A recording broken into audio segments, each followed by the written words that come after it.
There was a crisis. One of the government officials even talked about how the way to make change happen was to create a crisis, and they did. So there was a crisis in education, and every conversation about education was kind of a polarized debate. And we decided, a small group of parents in one school initially, that it was important that there be some kind of voice in the middle, some kind of objective voice to talk about issues in education and to bring a different perspective to the table. We had this belief, a belief in public education. We had a belief that it could change children's lives, and it could overcome intergenerational cycles of poverty. It could create a sense of social cohesion. It could strengthen our culture, because it's really part of who we are. In Canada, about 95% of children go to public schools. We remember and recognize and talk about the fact that the job of public education was to build the next generation of society. We wanted to build the public conversation that we had to get money in order to do this. We applied for funding to foundations,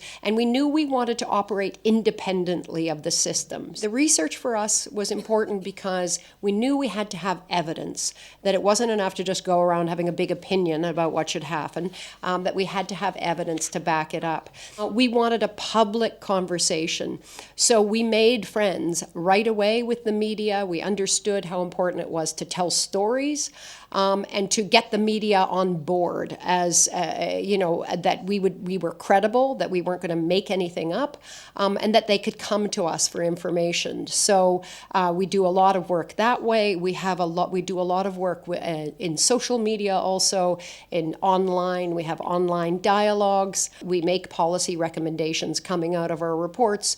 We sit at some government policy tables, and we work sometimes with policymakers. So when we're bringing out a report, we will go tell the government, this is our report, this is what it says, this is what we think you should be doing. And we have to start, I think, by recognizing and respecting and taking seriously how complex the job is of being a parent, just that.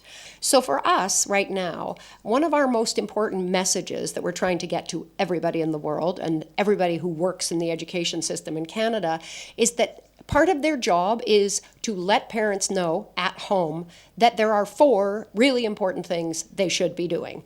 And we got it down to 4 because we thought it was important that it be easy enough to communicate to parents. And again, this goes to trying to get away from this idea that there's a kind of hierarchy of parent involvement. There's important kinds and unimportant kinds. And really, in terms of student outcomes, what parents do at home matters more than anything, much more than their involvement in schools. First one was that they have high expectations of their children. And this isn't, fighting about marks. This is just letting your children know that you believe in their potential, that you assume that they're going to work hard. The second one was talking to your kids about school. Again, these sound easy. Our research director, who has a PhD and has a master's degree in law, and is very knowledgeable. Initially, we were writing a tip sheet to say, and we were going to say it's as easy as 1, 2, 3, 4. But then one morning she came in tears and went, it's not easy. We can't say it's easy. More important than homework, more important than helping with homework at all, more important than limiting TV time, more important than saying they couldn't go out on a school night, was just home discussion, they called it. So conversations about school. So building the work habits, though, is not about doing their work for them. Again, it's not about their homework. It's actually about letting your kids struggle. So it's about letting them learn to be persistent, to figure out how to go and get help, to be able to deal with difficulty and handle distraction and negotiate their own crises. So again, it's not about doing the work for them, and you don't have to be able to do their math or know the history or read the textbook. That's their job. Your job is to support them and get them to learn that this is part of what they have to do. They have to grow up and they have to take responsibility themselves. And the last one I think everybody knows, but not everybody does still, which is reading with your children. Building school's sense, so then the people who work in schools, the teachers, the administrators, the school system sense, that part of their role has to be communicating with parents, not asking parents to do more, but communicating with parents. That's the first job to do. We're making sure our policies do the best they can for all the children in the system, not just the children of the parents with the loud voices. We measure how we're doing on the test scores, and we measure graduation rates, but we don't talk very much about what kind of graduates are they? What kind of capacities do they have? And those kinds of conversations are ones that we are finding engage more people. Supporting parents, providing them with the tools that they need,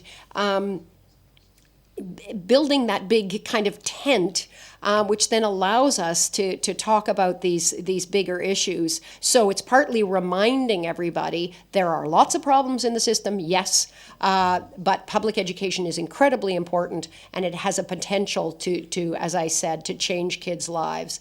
So it's again, I've already said this, it's recognizing how serious the job of being a parent is, and then providing the space for parents who want to be advocates, to be involved in the system at different levels, but not assuming that they're all going to agree on one thing or another.